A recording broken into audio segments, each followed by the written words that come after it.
When I grow up, I'd like to find out all about the moon and all that. Nick, a farmer's son, grew up in the Yorkshire Dales. And I said I was interested in physics and chemistry. Well, I'm not going to do that here. At 14, he was away at boarding school, and at 21, reading physics at Oxford. So what career are you going to pursue? It depends whether I'll be good enough to do what I want to really do. I would like, if I can, to do research. By 28, he had moved to America and was doing research into nuclear fusion at the University of Wisconsin. The fusion reaction gives off energy and produces the power that would be turned into electrical energy and sent out to the consumer. How hot is it in there? In there, it's at about 10 million degrees. At 35, he was an associate professor, and at 42, a full professor.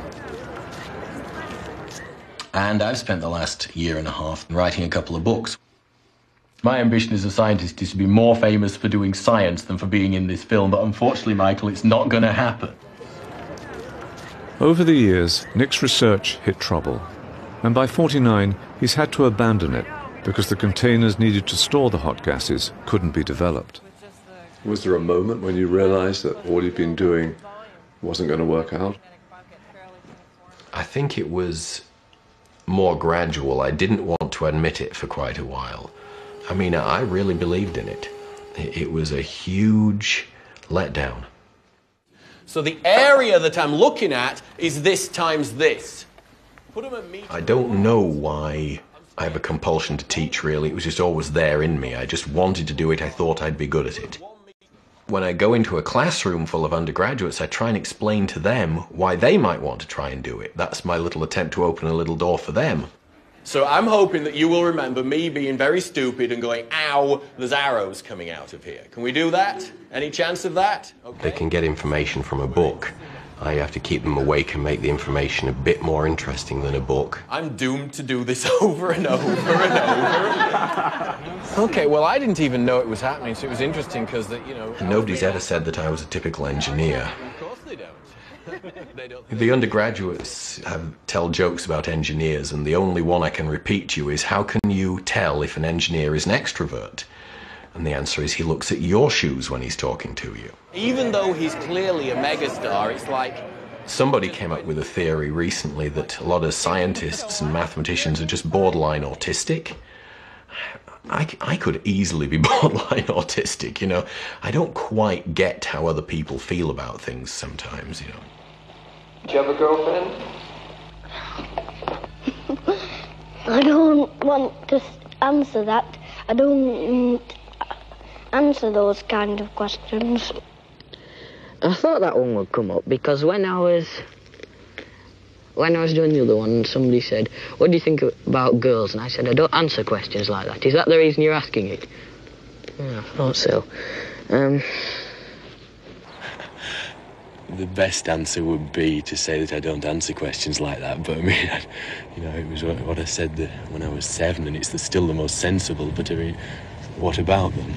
Nick was only 17 when I first met him. I mean, if you'd been somebody who had fixed ideas of a woman's role in marriage that meant dinner on the table at 6 every evening... Didn't I tell you about that? His wife Jackie also taught at the university, and they had a son, Adam. 6 years ago, they divorced. Well, it was incredibly hard. What I concluded, and I've talked to other people about this who've gone through it, I'm not sure if they feel it as strongly as I did, but it was like a death. Anything could happen. We could easily drift apart. There are so many pressures on people. If your spouse died, you could look back and think, well, it was wonderful while it lasted. But in a divorce, you can't look back and say, these are all happy memories. It wasn't my decision. She went to England. Her father was ill. By the time she landed, he died, and when she came back, it was like a different person came back. Was I responsible? I could have been braver about some things, but if I'd been braver, it might have ended sooner. You can talk to me by myself outside, but I'll just meet you by the garage, okay? All right, bye. It's enormously hard to deal with. The worst part of it was seeing how it would affect my son. How old was he? 10. When he was first told, he was terribly, terribly upset. And then he just pulled himself together and didn't want to talk about it anymore. He's made the most of it. I mean, the best of it. Made the best that he can of it, I guess. Take it easy, Adam. Main thing is not to crash. Really? You don't want me to crash right now? How does he deal with it now? He doesn't talk to me about it very much at all. He's a private person. It's very, very hard for me to be spending a large part of my time with him not around. Hey, Graham. What you doing? I had to go to a graduation. One of my students was getting his PhD and he insisted I go there with him. And I looked around and the person behind me was Chris. Hey, Chris! Who is my new wife. I'm okay. Did you fall in love quickly? Immediately. Except that you decided that if I couldn't find you, I failed decided the test. it was his work to find me. We did shake hands at the end of graduation, stood up and said who we were, but he immediately forgot. He couldn't remember who I was. I decided, okay, I know who she is, so I don't have to worry about that anymore, so I forgot. I mean, that's very me. She came down to the student union to meet me, and, you know, I barely knew what she looked like. I looked at her and I thought, I guess that's her, and I sort of just looked and did this. And she did the same, she just did a mirror image of that gesture, and I thought, I can't explain what that was, but I just felt very strongly drawn to her by that little gesture. And there was no way I would say no to being married to this man. I wanted to be with him. Has he changed my life? Dramatically. Have I changed as a person? I hope so. It will give them a push. I don't mean to be superficial, but I think she's the most beautiful woman I've ever seen. Is he sexy? Oh, man. Absolutely. Didn't you have fun with that one? Graham was very good about the ducks. The ducks were... I only have one child, Courtney, and he only has one child. There's a symmetry with that. Would you ever have wanted a child of your own, the two of you? Well, absolutely. But it's not exactly practical, so we're just... No. Of course, Graham's added an element that's just joy. And I know Nick likes little guys. He just likes little kids. They'd like to come out for a holiday in the country when I like to have a holiday in the town. It is very difficult being in a place where you're a long way away from all your background and you don't have any sort of support network. I could try and... It's frightening. It's frightening. My parents are alive. They've both had very significant health issues. My father keeps pointing out that old age isn't for sissies. Oh, I'm feeling. You need a secretary. Nick has two younger brothers back in England, Andrew and Christopher. Christopher, the deaf one, got divorced and he reported to my mother that if Nicky can do it, then so can I. So that changed. Are you missing England? I always miss England. I was really not the sort of person who should ever have moved very far. When he was 42, we took Nick back to where he had grown up in the Dales. What did you learn here, do you think, that you've carried with you? I sort of feel as if you could look deep somewhere inside me. I feel like there's some of this in there somewhere. I think of it as being magnificent, but rather grim, really. It's very uncompromising, and sometimes it's rather tragic, but, you know, it makes other places you go seem rather trivial as well. we call it one of our Dale's rooms. We have things that reflect the Dales in the room. We have cards that we've framed, and some of the china from Nick's family is displayed up here.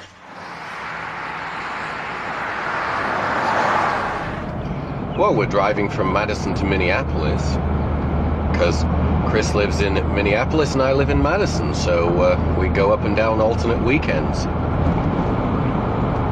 Does it put a stress on the relationship, these separations and reuniting? I would say, you know, absence makes the heart grow fonder, really. Chris lives in Minneapolis, a 5-hour drive from Madison, where she's an associate professor in the Department of Education. Hey, you want to see something? Good. I mean, work's a big part of both your lives, isn't it? It is. Yeah. So we're both kind of workaholics. Got a bit of a comb over there going on. Is there anything in him you would like to change? Well, that would be really risky business, wouldn't it? Well, I thought you had changed. If you no. You know, you don't mess with Mother Nature. In terms of little things like how somebody does their toothpaste, or those silly nonsense things. He would not just say yes, he immediately attended to it. I'd never been with anybody who did, so you have to be really careful with what you ask him to do. Oh, go easy on the butter, please, all right? Okay. I mean, I could see it being a slippery slope. I didn't want to go that way in terms of my ordering his life. Too many demands. I didn't want him to be a different person. If I could change the world, I'd change it into a diamond. I think this film is extremely important. It's important to me, but it seems to be important to other people as well. That doesn't make it an easy thing. It's an incredibly hard thing to be in, and I can't even begin to describe how emotionally draining and wrenching it is just to make the film and to do the interviews. And that's even when I'm pretending that nobody else is watching it. I think it's a heavy reminder that he's missing his roots. I mean, there are an awful lot of emotions attached to having a scrapbook that's as vivid as this. I'm going to work in Woolworths. Lynn is the third of our East End girls. She went to primary school with Jackie and Sue, but chose to go on to a grammar school. At 21, she set out on a career as a children's librarian in a mobile library in East London. Not stamped yours? Yes. Yes? I've not stamped yours. Sleeping Beauty. Teaching children the beauty of books and watching their faces as books unfold to them is just fantastic. To work with children of that age, you've got to love them. And I love children. Because of cuts in the education budget, the mobile library was shut down. At 42, Lynn was working at Bethnal Green Library. You can draw better than I can. Good morning. At 49, she's still there. Good morning. What about you? Good morning. Are you going to say hello? Good morning. How much of your work is with people like this? Probably 5%. It's a very, very small part of it, but probably currently the most challenging part of it. Elephant? He's an elephant. How's the elephant? Where's the elephant? We still get 6 other schools regularly send classes in here. It's busy most days. Well, I know he is her and he loves her. I don't. I love him. I've been married a year and a couple of months. You do think, Christ, what have I done? When she was 19, she married Russ. We married young, but because we wanted to go out and have fun together. 30 years and we're still together. He's my soulmate, he's my partner. We respect each other. Hence, he's not here, and you will not see him on this film, because he's always, always felt that the intrusion into our private life that this causes is too much. I wanted white wedding, all trimmings, and that's what I've been satisfied with. So, very little. Are you in love? Very, very much. He knows how much I love him, and in my heart of hearts, I know how much he loves me. I put him on the spot sometimes. If I could, I would have 2 girls and 2 boys. Yes, right. Lynn and Russ have 2 daughters, Sarah and Emma.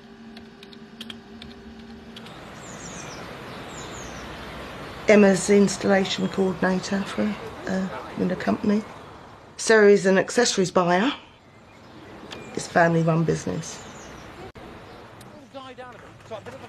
At 42, the girls were both doing very well at school. All right, darling? Yeah. Neither of the girls went to university? No.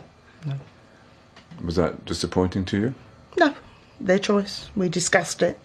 It's what they wanted to do. They felt that the academic side wasn't for them. You have to accept that it's their lives and you can only guide and be there for them. Oh, you boy. Where's your drink? So you got a grandson? He's a lovely lad. He really is. I'm watching him in the same way. I mean, from 21 years ago when I held Sarah up when she was just born. And now watching Emma now. And what goes round comes round. Because Emma now says that she says things to Connor that she can hear me saying to her. What, rabbits? Yeah, you'll have to look out for their holes. That still cashes me out on times when suddenly I say something that was purely and utterly me mum. Sorry. So was the arrival of Connor a shock to you? No. Well, yeah, but no, he, I mean, as soon as Emma was expecting Connor, got the phone call, Mum, need to meet you. So she actually told me face to face that she was expecting. Fine. She was 19. Yeah. She's old enough.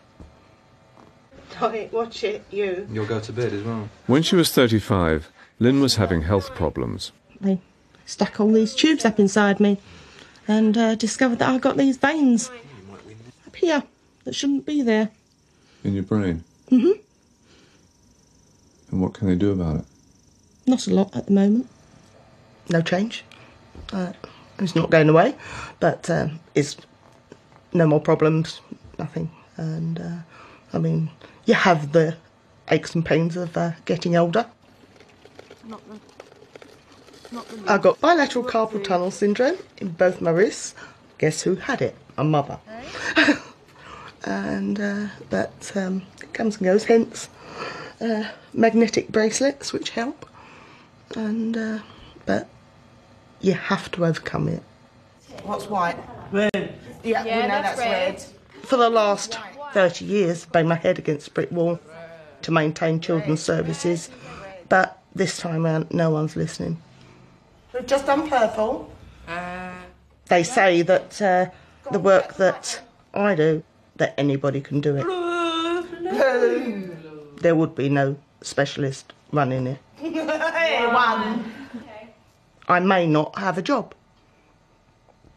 Hearn loves Tintin. Hearn Do you want to take absolutely this adores one? her Tintin. Yeah, yes. It's cost cutting. So that's what it's about? Yeah. They would deny that. You can speak to me today. No. No. That's it. Is it emotionally very demanding working like this with people like this? Yeah. But it's so fulfilling that beyond belief. Azir, can you say it for me? I know you can. But are you getting... No, I know. You're not going to do it today. Azir spoke to me on the phone a couple of years ago, the first time he'd ever spoken to me, and really got me. It's extremely difficult for him to speak, and when he does, you know he's making so much effort, and it gets me. Excellent! Thank you, Azir. Thank you. come a long way since the back of a van. A bus? Now, I was on the back of a bus yesterday.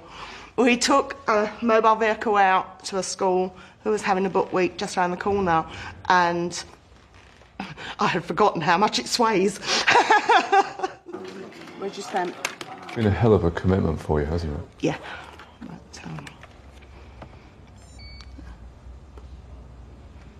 But it will end. But has it been worth it all? Yeah, very much. Come on, speed it up. All these things that I've said over the years are flying through my mind at the moment, but yes, it has been worth it. And you better cut it, because otherwise I'm going to cry.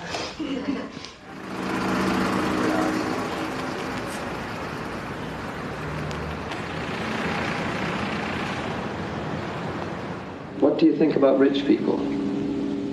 Well, not much. Tell me about them. Well, they think they can do everything without you doing it as well. Simon was brought up in a children's home, the only child of a single parent. Rich people, they have all different things, have everything they want, whereas poor people, they don't have nothing, and they know they haven't got nothing, and so they know they're missing something. What are you missing? Well, I'm missing a bike and a fishing rod. And 20 years ago, when I was born, you know, an illegitimate child, you know, that's something that's only whispered about. People, you know, feel strongly about it in those days, but nowadays it's not a serious matter. The serious point is whether you stay with somebody or you leave them. Since 21, I've got married, had a couple of kids, and By 28, he had married Yvonne, and they had 5 children. well, I don't think there's anybody else I could have ever married except Yvonne. It gives me my life, really, because we're together, we have the children and everything. By 35, they were divorced. At 42, he had married Vianetta. We used to go out when we were younger. We met in the laundrette. Once a week. Once a week in the laundrette. Make things. Go and get the water bed now and come up. At one stage we went to marriage guidance because the pressures of being together were getting to us because we are two completely different people. I'm very laid back. You know, as she always says, if I go any further back, I'll fall over. But look, when two people together, when you both had separate lives, it is hard. You know, silly things like leaving the toilet seat up or something, or when I put something here, I expect to see it then. Simon can be really untidy, you know, he'll take everything off and fling it around the house, you know. Sorry, dear. Oh, I don't want it all mixed up. No. Is he romantic? If we've had an argument, and he doesn't know, because I will shout, and he'll think, what have I done? And I'll be here, and like now, and I'll be here, and I'd see him with flowers and a bottle of wine or something. And then he'll say, I'm sorry I don't know what I've done, but I'm sorry. Vianetta already had a daughter, Miriam, and she and Simon have a son, Daniel. Is there anything of you in him? It's dashing good looks, yeah. That's me. And his love of sport as well. He goes to school in Slough because that's where they do grammar schools. He's doing very well there. They say, where's your father then? You know, when your mum's out at work, instead of your father. And I just tell him I ain't got one. They've got everything then. They've even got what I never had. So, which is what? A father, isn't it? So, I mean, they've had everything. At one stage, they all stopped seeing me at all. But now, a bit older, a bit wiser. And I'm a bit older and wiser, and now 3 of them see me. Jessica's been very busy herself. She's got her work, she's got college. So who do you support? So your lot comes second. Jonathan's been in transitional period with changing jobs and building up his new life. The two that don't, I can't really see their point of view. So what's it like being a grandfather? Oh, it's bloody easy actually. You can see them all day long and then let them go back. And you've got one? Two actually. One that I see and one that I would only see if I kept going round to see him. Otherwise I wouldn't see him, so I'm waiting for a return visit now. Before I'm old enough to get stopped, I just walk around and see what I can find. Was going to be a film star, but now I'm going to be an electrical engineer, which is more to reality, really. By 21, Simon was working in the freezer room of Wall's Sausages in London. I know I can't stay at Wall's forever. I mean, it's just not me. I couldn't stay there for that long. My mind would go dead. I'm quite happy to stay there. Doesn't look like it's going to close down, so I mean, better the devil you know, innit? Wall's did close the factory down. Since then, he has worked near Heathrow Airport, handling freight. The only reason I really went there was to work near to where my son was going to school so I could drop him off. Do you feel you could have done more with a career, with your work? If I'd pushed myself at school, probably I could have done a lot better. Does that give you pause for thought? No, that means I was a lazy sod when I was younger. Somebody once said that you don't live to work, you work to live. And that's how it should be. Obviously, when children come into foster care, family and friends are involved as well. A couple of years ago, Simon and Vianetta decided to train as foster parents. Went to boarding school when I was young, and I always felt that that was regimental. It didn't allow for personal care, for loving from the adult carers. So I wanted to do something like that for myself, you know, in my own home. And we always say to foster carers, please do not cut the children's hair without the permission of the parents. So what's the toughest thing about being a foster parent? You're taking a chance when you do it, because you really don't know what you're getting. One child had 2 knives in her hand because she didn't want to stay in this country. 2 knives in her hand. She threatened you? No, she was just a threat to herself. Some of them come back, they ring you up and say, hello auntie, hello uncle, and how are you? They come and have Sunday dinner, come and visit us, which is good. At least you know you've made a little difference to that child's or that person's life. Okay, obviously we have Heathrow in our borough, and that gives us extra things that foster carers might need to do. So where are these children coming from that come to your house? All over the world.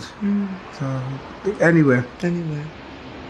When they come off the plane, they're expected to be meeting somebody. Yes. But that person doesn't turn up.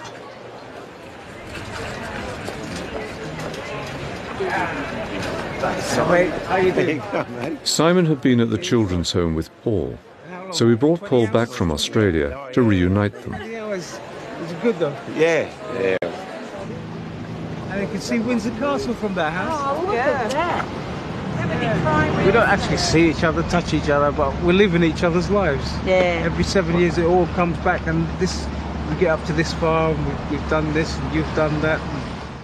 I remember him. When they were 21, we took them back to where they had spent some of their formative years together. Went over forwards or something. Yeah, he was a real bastard. I do try to be disciplined, but I actually hate discipline. I believe the school has taught me that. There's always been a bit of turmoil inside. I believe that divorce affects children a lot. See, I can get on well with my mother sometimes. We talk very well with each other, but it's sometimes not quite as mother and son. When he was 35, Simon's mother died of cancer. There were so many things I never actually said to my mum that Just things that, you know, you think about afterwards. It's too late because they're not there anymore. What sort of thing? Just I love you every day, you know. Later on in life, I did realise that she got depressed as well, so that was probably a bigger reason than not being able to look after me. My mother wrote to me when I was 21 and I hadn't really had any contact with her. And when I was 21, she came out and visited. I did grow up without her, so it was like looking at a total stranger. I didn't recognise her at all.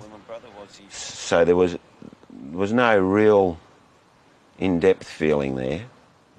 Paul, get in there next to them as well.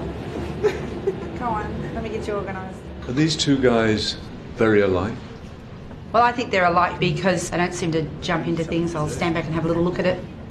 You make them enjoy themselves. Like when we went for a walk around London yesterday, I said, you are coming and you are having a good time doing this. And he did have a good time doing it. So they're both very family orientated. And they're both married, noisy women. That's true. That works for me. I had one dream when all the world was on top of me and everything was on it and I just about got out and everything flew up in the air. I still look up in the sky because I don't know any better. Everything I have, I always think, is that okay? Is that right that I should have that? People are undecided about you.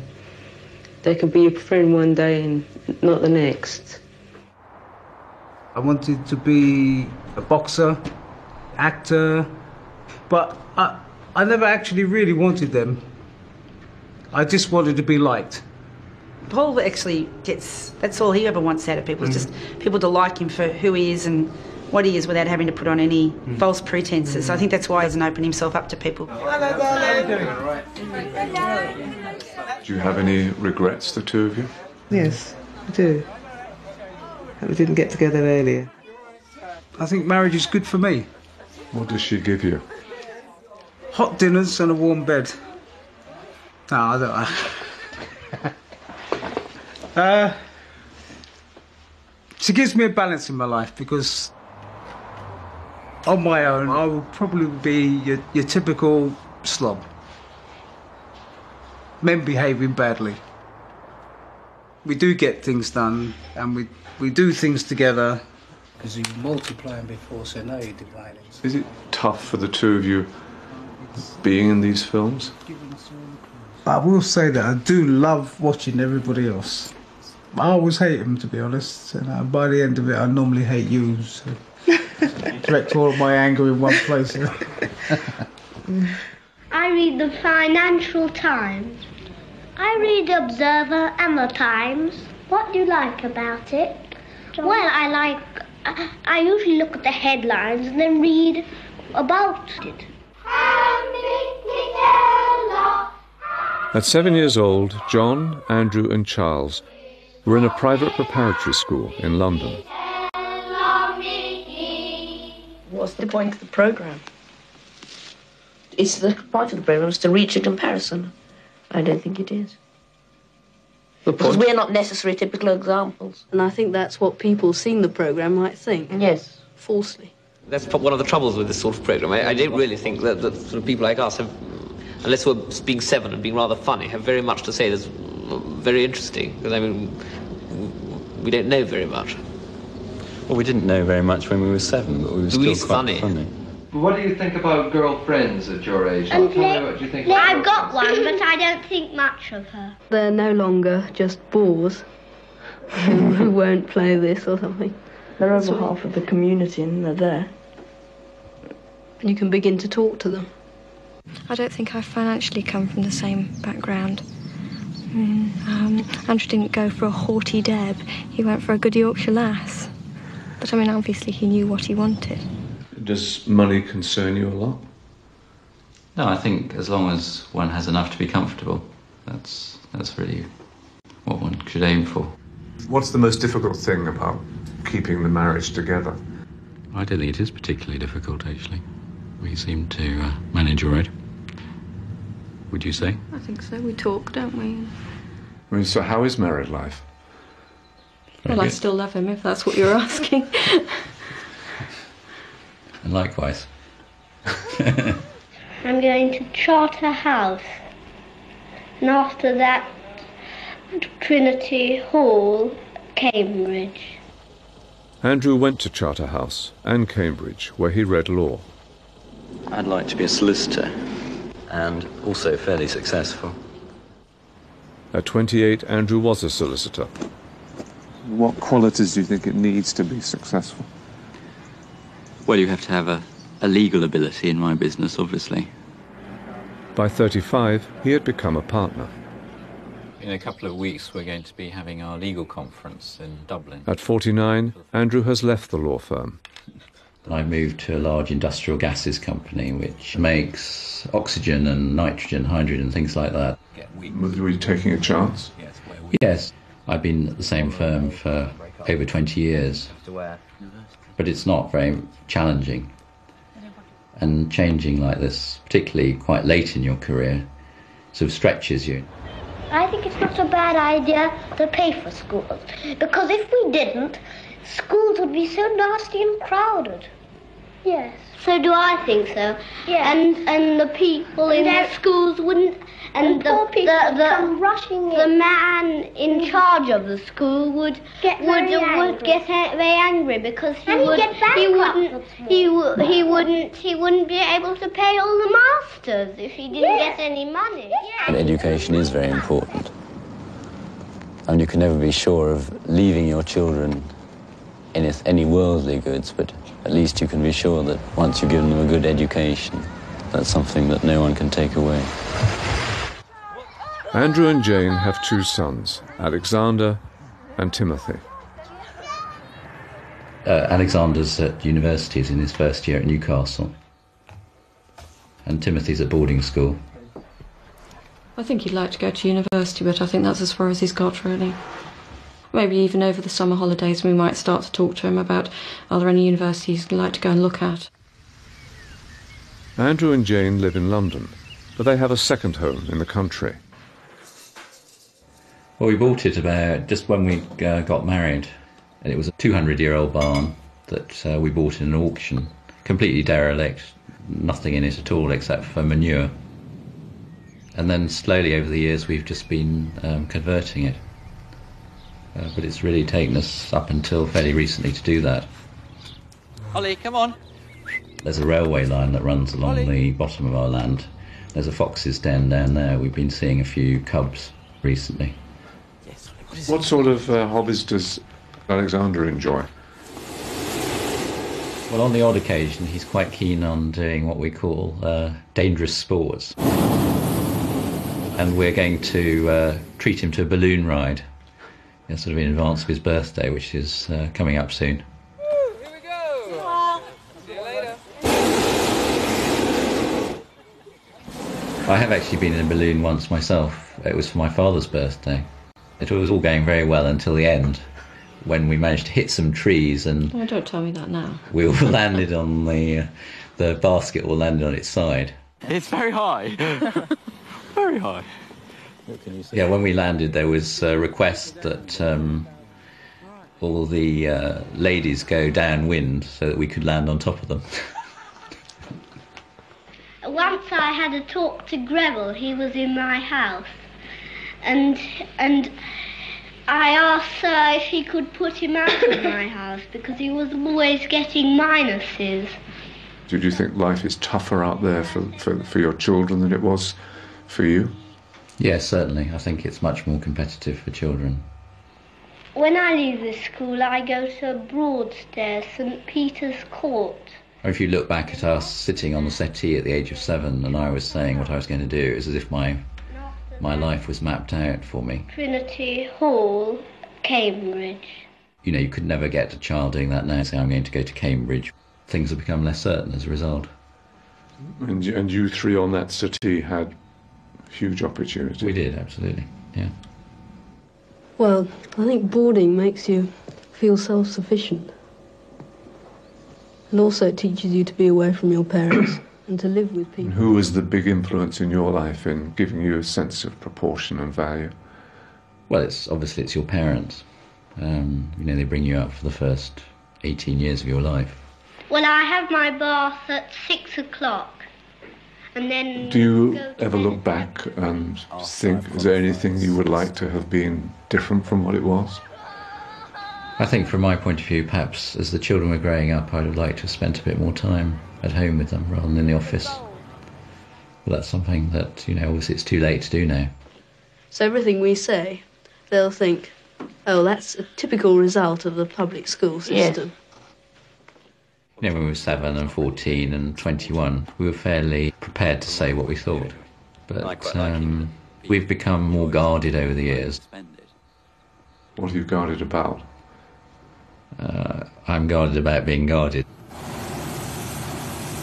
Here we go! So did you have to fall on the ladies? No, the lady fell on me. But it was my wife, so that was good. When I leave school, I'm going to the dragon school. I might. And I might go to... After I might go to Charterhouse, Marlborough. I don't particularly want to be rich, but I'd like to have enough money. Charles went to Marlborough and then on to Durham University. Since 21, he's taken no further part in these films. When I leave the school, I'm going to College Court. And then I will be going to Westminster boarding school if I pass the exam. And then we think I'm going to Cambridge and Trinity Hall. John went to Westminster, then on to read law at Christ Church, Oxford. I'm thinking of following a legal career with a view to ending in Parliament. Might be at the bar. Doing what? Perhaps chancery practice. I now have a career. I'm a barrister. Other than that, life chugs along in varying degrees. Well, in a sense, not very much has changed in my career over the last 14 years. I'm still a barrister. I still wear a curly white wig. The only visible difference, I suppose, is I wear a silk gown because I'm now a QC. Are you ambitious? Yes. What for? Fame. And power. What sort of power? Political power. I'd quite like to go into politics, but I mean, that's easier said than done. I have actually thought about whether I shouldn't try and get myself onto the candidates list. But who knows? I haven't written myself off as a potential politician, even though I'm already 49. I worry about the quality of our democracy. I worry in particular about this government. Not because they're socialists and need to round us all up and take us off to Trafalgar Square in tumbrils to face the guillotine. Far from it, in fact. Tony Blair is a very good conservative, as I see it. But rather because of the insidious damage they're doing to our constitution. Then rich children always make fun of poor children, I think. Yes. It's very irresponsible because we all want more money, as much money as we can get. And The acquisition of sacks and sacks of money is not something that I set much importance by. I'm not money-minded, I would say, in that sense. I mean, obviously, it's nice to have a fair amount of money, and money doesn't enable you to go on nice holidays, buy nice things, so on and so forth. But it's, as a goal in itself, no. I mean, who wants to be the richest corpse in the graveyard? By the time he was 35, John had a house in London and another in the country. I seem to spend an awful lot of my time gardening furiously, trying to tame the wilderness that we inherited there. I'd have laughed if 10 years ago you'd have told me that I would spend most of my time digging herbaceous borders and things, but that's what I seem to do and I enjoy it. One good thing about having quite a large house in the country now is that I've taken up playing the piano. It's a very nonchalant little theme. Butter wouldn't melt in its mouth, so take it very quietly, let it just present itself. Off. A couple of years ago I did start again and even practicing, but I'm afraid I've lost an awful lot of dexterity.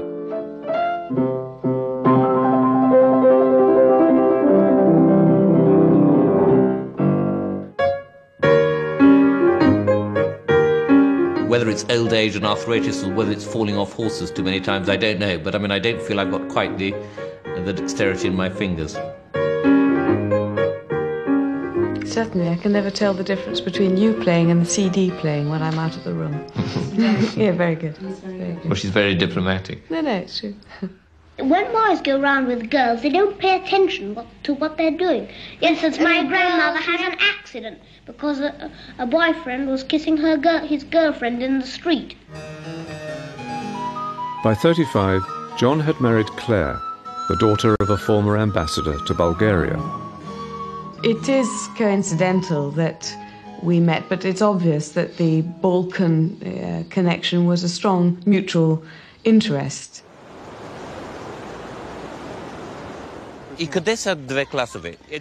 We have a charity, Friends of Bulgaria, which started in 1991, which actually made quite a lot of money, which we then invested in medicine and took out to Bulgaria. We support some children's homes in Stara Zagora, an institution for disabled children, and we make donations to other charities. People who go on about the government butchering the National Health Service, I think should come over to Bulgaria to see what being kept short of necessary supplies and funds really does mean. We've been told that in some places it's impossible to do even operations, albeit they have the operating theatres and they have excellent doctors, for want of simple anaesthetics. Up till then, there'd been no provision for education of disabled children. So we started what was called a parallelka, which is parallel education for the disabled, and we've now got 2 classes here. My name, this is Christiana. Christo. Claire and I have been giving prizes to the most talented children in this town. This school that we're in was actually built by my family at the end of the 19th century, and they also used to present prizes to the best children from the school each year, right until the advent of communism in 1944. I come from a very old family with big traditions of service to this country, and really, when I come here, I feel very proud of them, because I feel in so many ways they've helped build Bulgaria. This church is quite interesting. It was built by my great-great-great-grandfather in 1835. They say he made off with 8 tons of gold, and even today the mountains here are full of treasure hunters who keep digging up all the caves and everything in the hope of finding the treasure. I wish I could find it. I mean, once I'd refunded my Equitable Life Pension Fund, I reckon if I shoot the horses, shoot the wife, and only drink Bulgarian wine, I may be able to retire age 94 or something. It's straw mac and Nessa. You got 3 minuses in a day. You need a pest. It has to be said that I bitterly regret that the headmaster of the school where I was when I was 7 pushed me forward for this series, because every 7 years a little pill of poison is injected into... I know. Well, it's the truth. There are times when I felt appearing on this may get causes near to my heart a bit of publicity, and certainly when you came to Bulgaria for the 35 Up programme, that did lead to us getting quite significant assistance, which possibly we wouldn't have got. Well, I think it's a very good system. I suspect that why this programme is compelling and interesting for viewers, and I quite see why it is because really it's like Big Brother or I'm a Celebrity, get me out of here. It is actually real-life TV, and with the added bonus that you can see people grow old, lose their hair, get fat. Fascinating, I'm sure. But does it have any value? That's a different question. Well, we pretend we've got swords, and we make the noises of the swords fighting, and then when somebody stabs us, we go, ah! Neil grew up in a Liverpool suburb. He had dreams of going to Oxford, but didn't get in. Instead, he went to Aberdeen University, but dropped out after the first term. At 21, he was working on a building site and living in a squat. I would like to be somebody in a position of importance, and I've always thought this. But I don't think I'm the right sort of person to carry the responsibility for whatever it is. I always thought, well, I'd love to be, possibly even love to be in politics or something like this. By 28, he was homeless, wandering around the west coast of Scotland. If the money runs out, well, then for a few days there's nowhere to go to. And that's all you can do. I simply have to find the warmest shed I can find. How do people regard you here? Well, I'm still known as an eccentric. I'm not claiming that I feel as though I'm in some sort of nirvana, but I'm claiming that if I was living in a bedsit in suburbia, I'd be so miserable, I'd feel like cutting my throat. At 35, we found him living in a council estate on the most northerly part of Britain, the Shetland Islands. It's an environment which sustains me. It's one in which I can survive. The reason I don't feel safe is because I think I'm getting more and more used to this lifestyle, which eventually I shall have to give up. And what would you like to be doing, say, in 7 years? I can think of all kinds of things I'd like to be doing. The real question is what am I likely to be doing?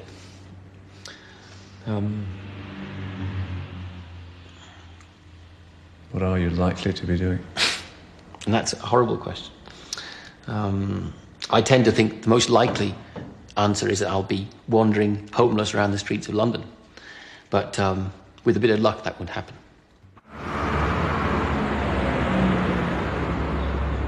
I'll just point out some of the considerable disadvantages.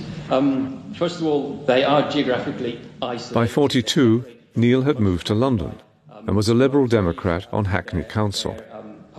While I was in Shetland, I felt very strongly that I should become involved in politics, simply because I felt I was not achieving anything in the ways I really wanted to.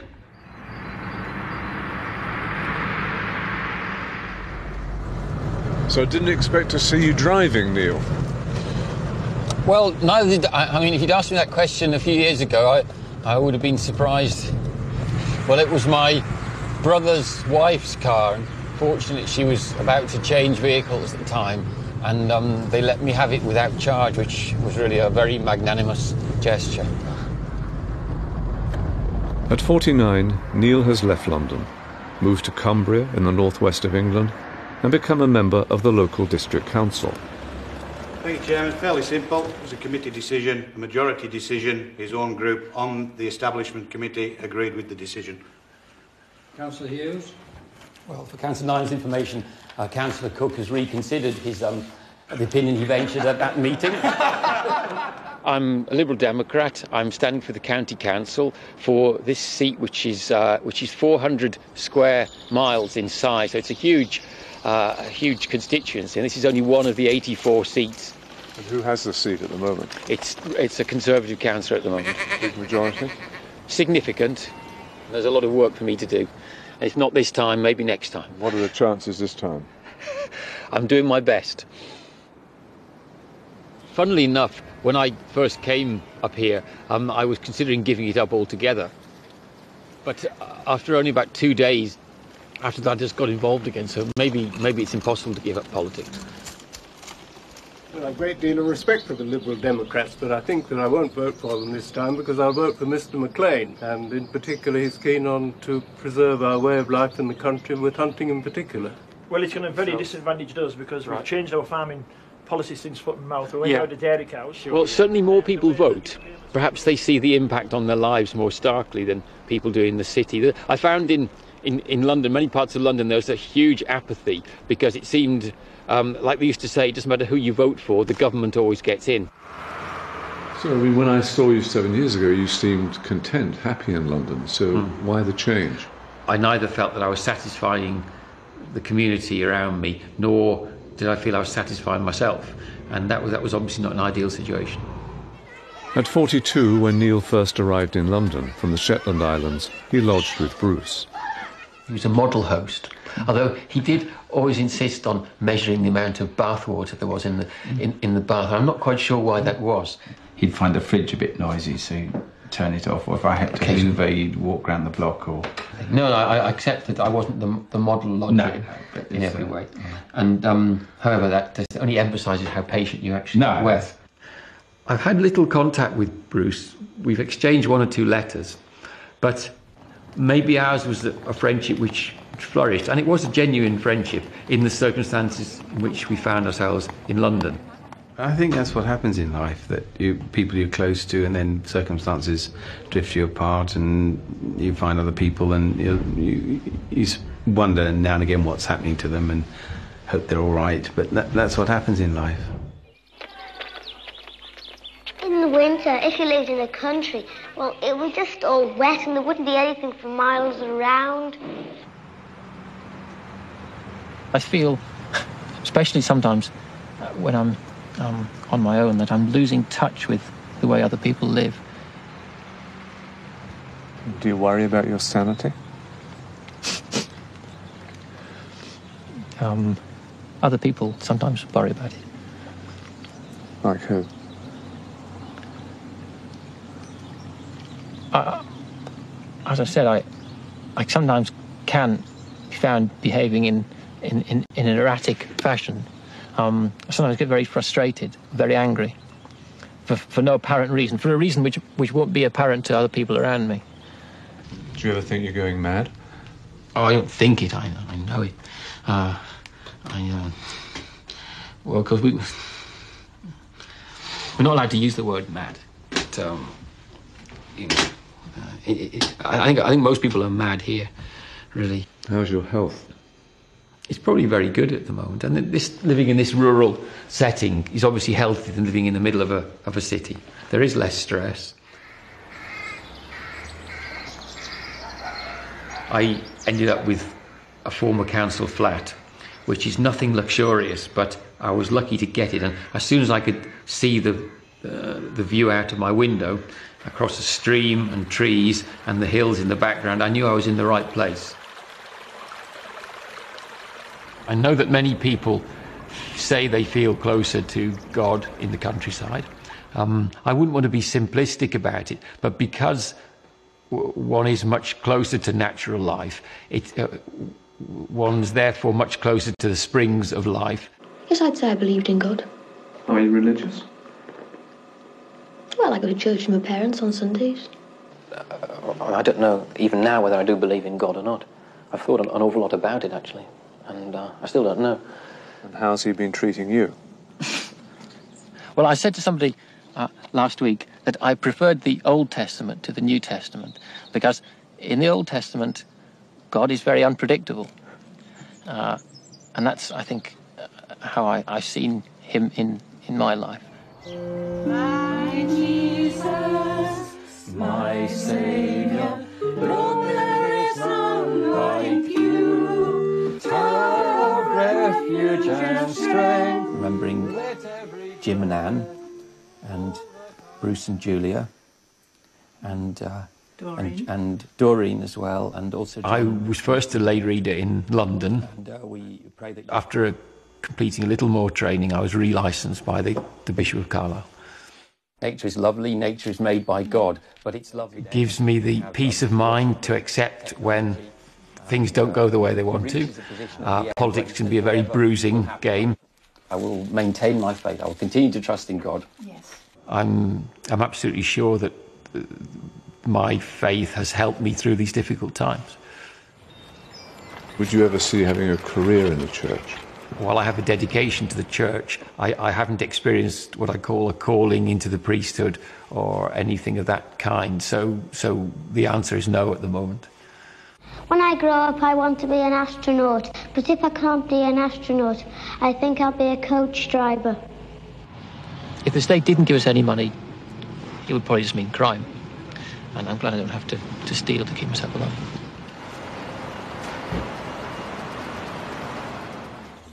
Neil spends one day a week doing voluntary work for Oxfam. Bernard, can you tell me why people keep putting non-classical... I enjoy doing this. It's relaxing. I love books, and I enjoy the company here as well. You can't eat. I'd much rather have a full-time job where I was being paid, but because of the council work I do, I I really want a job in the rest of my time that isn't too stressful.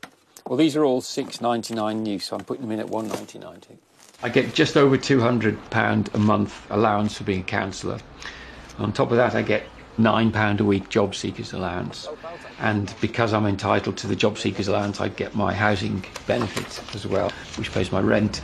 I did some teaching of French to young children last year for a while, and that was very useful income while I did it. When I go home, I come in and Mummy gives me a cup of tea. I don't think I was really taught any sort of policy of living at all by my parents. This is probably their biggest mistake. That I was just left to fend for myself in a world which they seem completely oblivious of. What I'd like most of all would be to be able to do something for my parents when they're older, to be there when the time is necessary. Well, my father died 5 years ago. I do feel, however, that I'm a little nearer to my mother since then, but both geographically and possibly emotionally. It's never been an easy relationship, and I'm not claiming that everything is healed now, but I feel I can speak to my mother. And do you miss your dad? I had a great relationship with my father when I was much younger. My relationship with him did deteriorate as I got older. I sometimes felt that he'd made the wrong decision in advice he'd given me or things he'd done, but then, obviously he had his own life to lead, and just a few months before he died, we went together to a cricket match where we had what I knew would probably be the last long talk we would have, because he was dying at the time then, and I felt that we were both relaxed because we were doing something we enjoyed doing, which was relaxing in the sunshine and watching sport. So I felt that some bridging of the gap did take place that day. When I get married, I don't want to have any children because they are always doing naughty things and making the whole house untidy. I always told myself that I would never have children. Why? Because children inherit something from their parents, and even if my wife were the most high-spirited and ordinary and normal of people, the child would still stand a very fair chance of being not totally full of happiness, because of what he or she will have inherited from me. No, I've never married, and I don't have a girlfriend at the moment, and it's one of the regrets of my life, actually, that I've not met somebody of the other sex I thought I could have a more permanent relationship with, but I'm probably not the easiest of people to get on with. I did have one girlfriend for close on 2 years, so maybe I'm not as completely hopeless a character as might appear to be the case. Do you miss a physical side, a sexual side in your life? Well, I'm a physical person, so I imagine I could be happy in a lasting relationship with somebody. But you have to make do with the reality, and there are many things that might have happened in my life that haven't happened, and there is little point in being regretful and angry about that. You seem to have such a much stronger sense of purpose to your life than you've had before. I see that life comes once and it's quite short, and you have to appreciate what's good in it. And if I could just tell us a short story. I was just sunbathing, and a butterfly landed quite close to me with beautiful wings, deep red colours and white sort of circles on them. And these creatures don't last very long, but it landed very close to me. It didn't seem frightened, and it just seemed to delight in opening and closing its wings and just actually being beautiful for that period of time, enjoying the sunshine. And perhaps there isn't actually any more to life than that, than just being what you are, realising that life goes on all around, and there are millions of other living creatures who all have to find their part as well.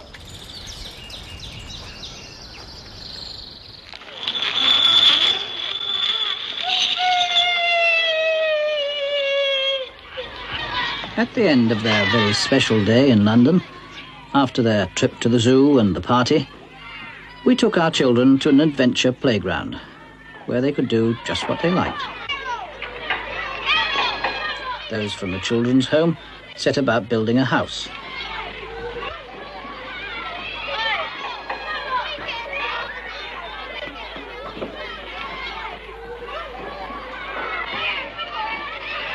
There's Nicholas.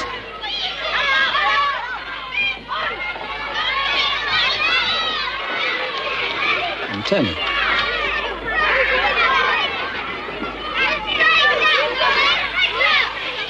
Andrew. John.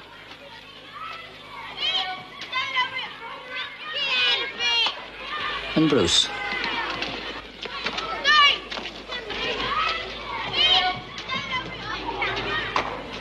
Susie.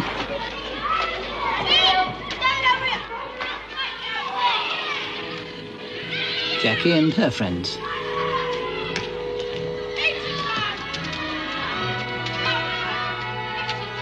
Give me a child until he is 7, and I will give you the man.